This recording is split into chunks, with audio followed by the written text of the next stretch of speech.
It's morning. It's one day of the week. No girls here, so it's a weekday. I've been consolidating lists, and there's some there. I gotta go check a wire, see a wire gauge, see what I've got for my solar panels. This is what I need. I've got a PV-XC502. So I've never used the stove. I just took the grill part off of it, and no fill, on fill. Oh, I guess you don't fill it with this thing on. Anyways, I don't know how to get the fuel canister out. So let's play around here with this electrical element. Closer look. This thing's full of water.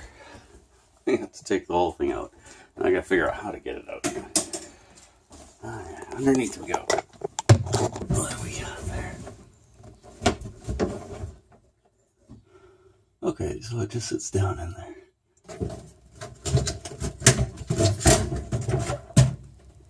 Okay. Look, I got a big hole now. You open up one thing and you find another problem. This is my drain hose for the sink. Actually, I can get at the wiring really easily now. Leave that sink out for a little bit. So, the drain hose here is kinked. What if I shorten that and put it back on there, so that'll make a big difference. Let's try.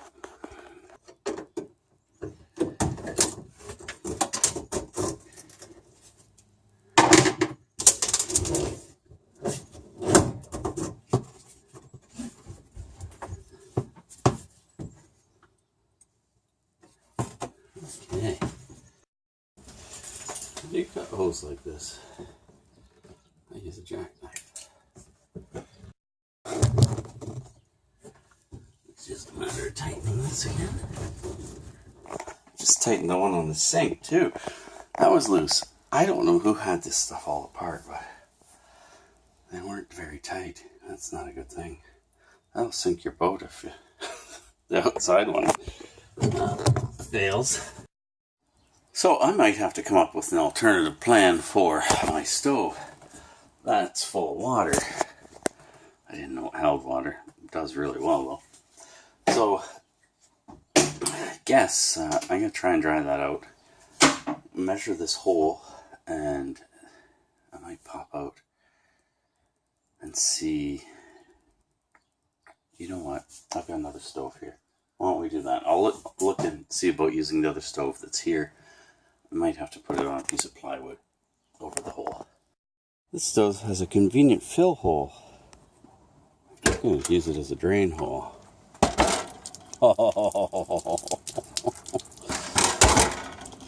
We'll leave that like that for a while. Anyways, here's my other stove. It's Origo 1500, made in Sweden, just like the Volvo. It's got to be good then. Here's a fuel tank. I guess don't know exactly how this works, but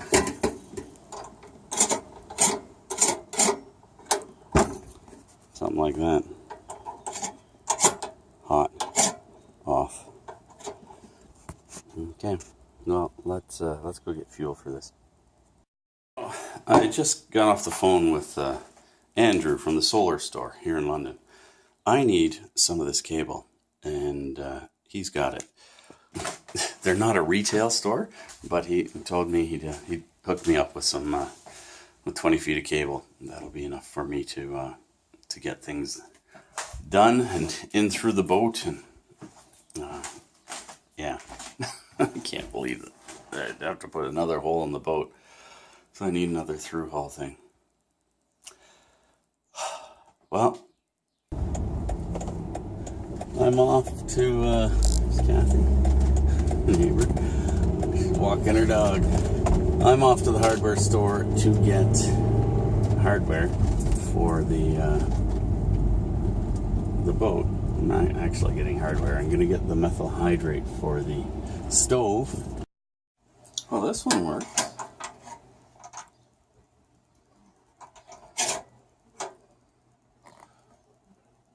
I like that.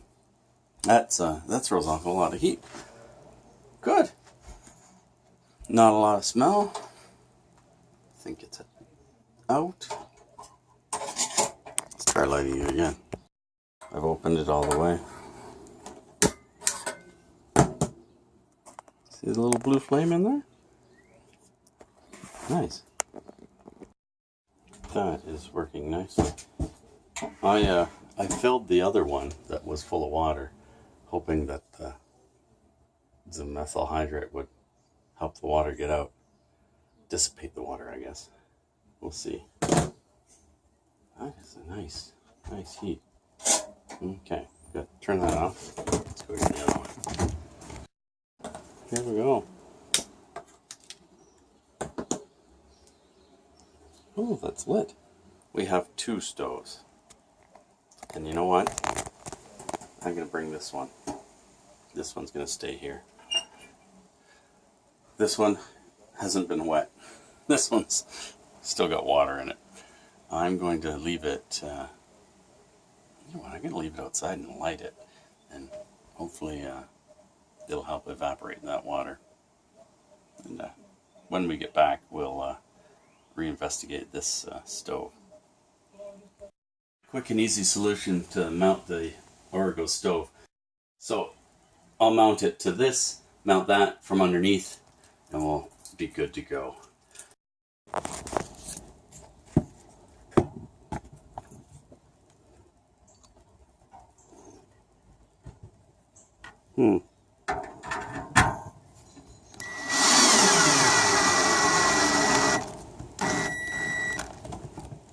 It's not too long. Just. Okay,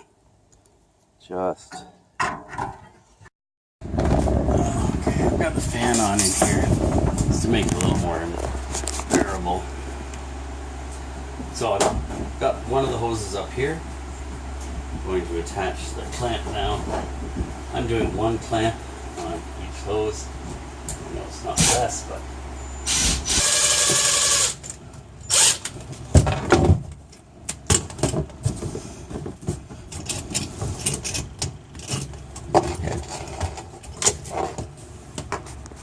the thing with this pump is to have it sit flat without anything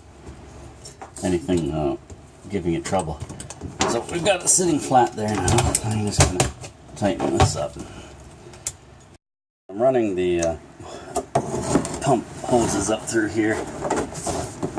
Come up into this area.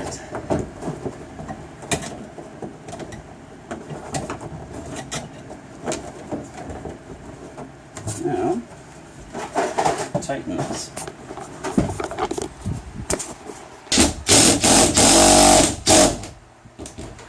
Now, with this pump, I've got all this extra hose. And it's not enough hose to do anything with the extra bit. So, I'm going to coil it. On first. I'm going to coil it and leave it down here. What that'll do is probably backwash. Oh well, if there's water in here, there's a big problem. So anyways, that will allow me to move this around up in the back because we're going to be using this area for storage. Weather stripping when I was out. See this stuff here? I've got to remove that on both sides and around the front. That's the old sticky stuff. I'm going to use WD-40 and hope that works. If not, I'll use other chemicals. Stuff I should be wearing gloves for. So I've got to run wire from this side over to that side. I already have the gold battery cable in here. This is where I was going to keep one of the batteries, is on this side. Well, I'm not going to do that now. So I'm going to use it as my fish tape and pull this other wire through. This will be the power wire for our bilge pump.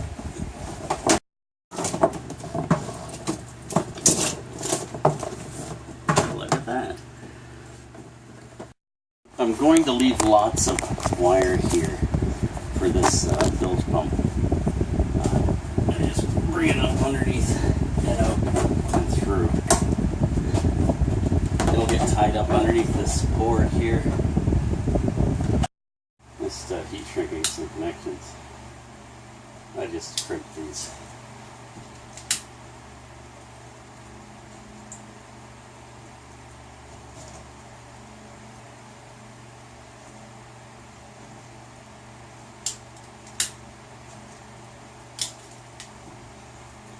Good enough.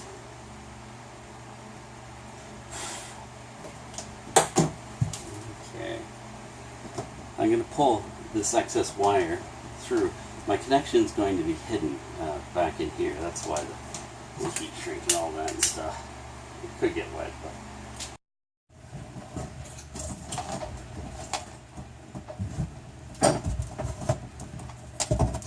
Okay.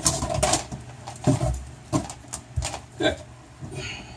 Now, because we're running two sump pumps on one circuit, I'm going to splice in this other one so that it's oh, you know what, I'm gonna have to splice it in, but I'll have to leave extra wire. Just did some testing. I assumed that the black wire was positive, and I was right. Good enough. This isn't meant to be a waterproof connection. This is just to hold the wires together, and they'll be held up here later on when I get my clips and stuff in. Okay, so that is two things wired up.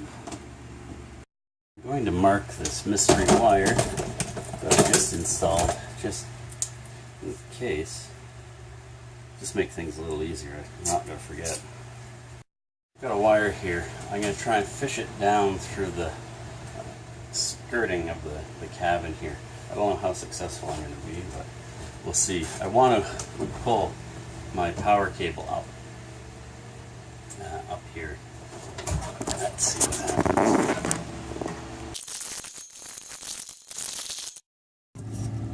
We're going to try this. We've got it coming down through here. I've got to sneak it up and in through this liner now. So I've got to undo this. Feed this up through there.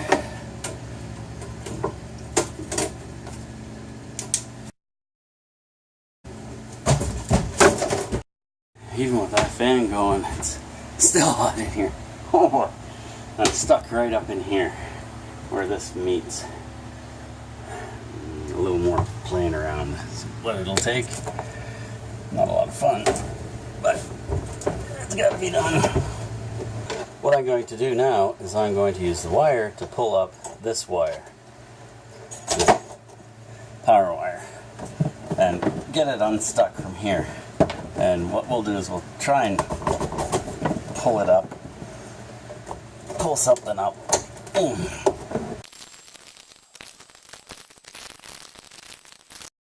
Okay, I've got that wire unstuck.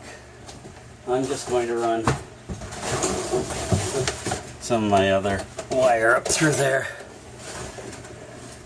It won't be as much of a mess. Okay, here we go. Ideally, you want your tail about 6 inches. That's maybe 8. And you want this wrapped tight. Let's get a little light on it. There we go.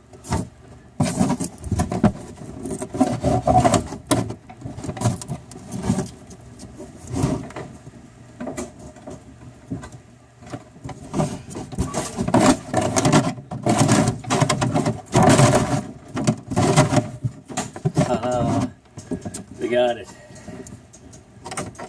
Good. That's enough of that. Oh man. Well, I did accomplish a lot today. A lot of sweating. With some cursing too. And get the stoves going. Oh man. That hurts. I've had it for today. We got a lot done, which is good. Still a lot more to do. Oh, even the kitty's tired. Kitty. Up in her little perch here. Oh, she needs her nap, her energy. And she uses it all at night running back and forth and back and forth. Oh well. Thanks for watching. Please click the clicky things and good luck pulling wires. It's a lot of fun. My arms are itchy from where they were touching the fiberglass. Ow. Not fun. But it's good to have that wire pulled. Now, on to the next. Amend my lists. So I was right about the rain. I wasn't right about the thunderstorms. Holy! There's limbs coming down. I've almost hit 2 of them. Because they've just fallen right in front of me. I like rainstorms like this. Thanks for watching.